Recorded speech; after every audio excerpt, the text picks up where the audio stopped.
Bienvenue à quelques minutes avec Dieu aujourd'hui. Je suis ravi, n'est-ce pas, de vous retrouver encore aujourd'hui. Et notre thème aujourd'hui, c'est l'humilité de Christ.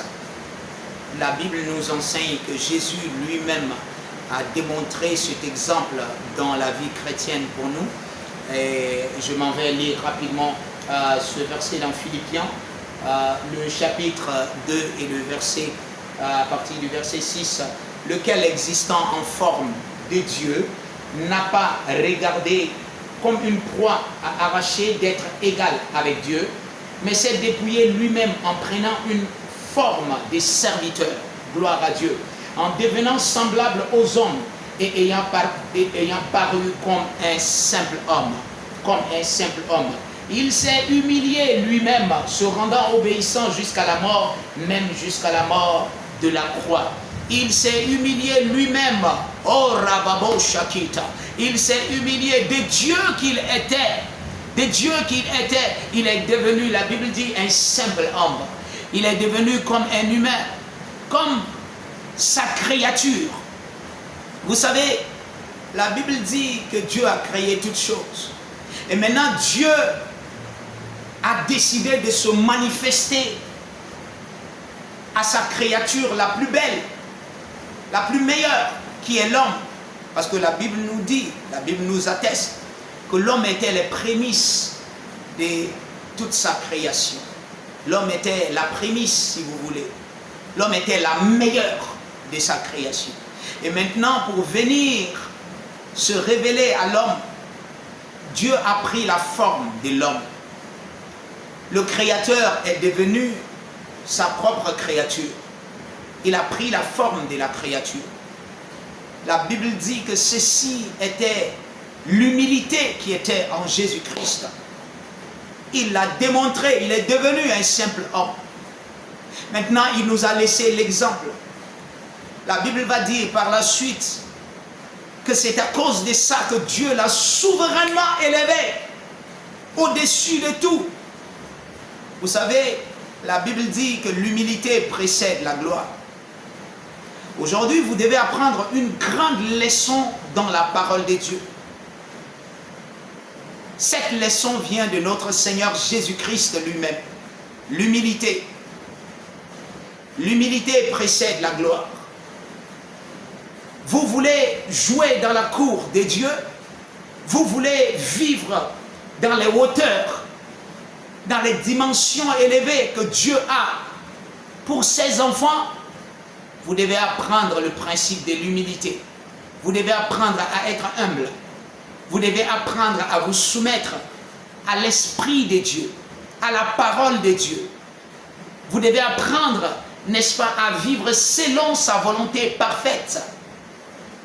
Vous devez accepter sa parole comme la vérité absolue de votre vie.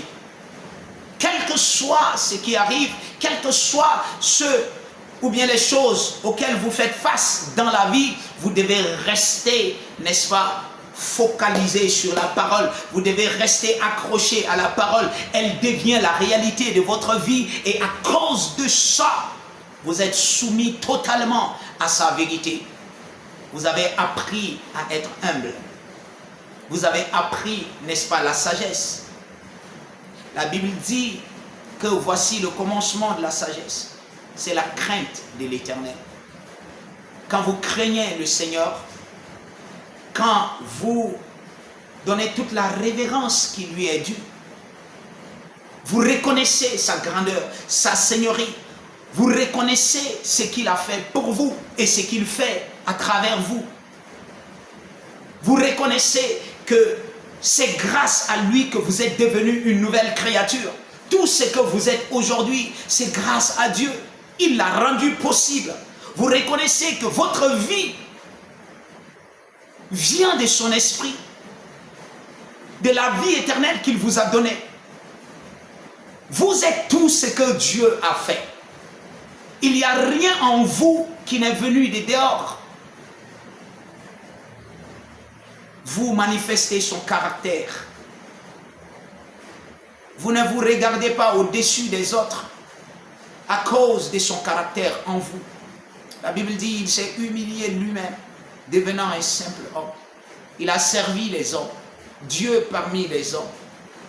Mais les hommes n'ont même pas reconnu cela. Même quand il leur a dit qui il était. Vous avez son esprit et sa vie en vous. L'humilité vous propulsera. L'humilité vous élèvera. La Bible dit, Dieu résiste aux orgueilleux. Mais il fait grâce aux humbles. Dieu fait grâce aux humbles. Soyez un exemple partout. Dans votre lieu de travail, dans vos lieux d'affaires. Soyez un exemple parfait de l'humilité de Christ. Vous savez, quelquefois, ça va même vous coûter. Quelquefois, personne ne peut même reconnaître. Mais vous savez, Dieu voit ce que vous faites. Et parce que c'est lui qui élève l'humble. Ce n'est pas l'homme qui doit élever l'humble. Vous ne devenez pas humble pour que l'homme puisse voir et apprécier votre caractère. Non. Vous avez appris le caractère de Dieu. Vous avez accepté que vous êtes comme ça et que vous manifestez le caractère de Dieu à la gloire de Dieu, le Père. Et vous vivrez une vie, n'est-ce pas, paisible et tranquille, mais une vie de domination absolue. Parce que Dieu l'a élevé au-dessus de tout et ceci est pour l'éternité. Vous vivrez une vie de domination pour l'éternité. Alléluia. Que Dieu vous bénisse.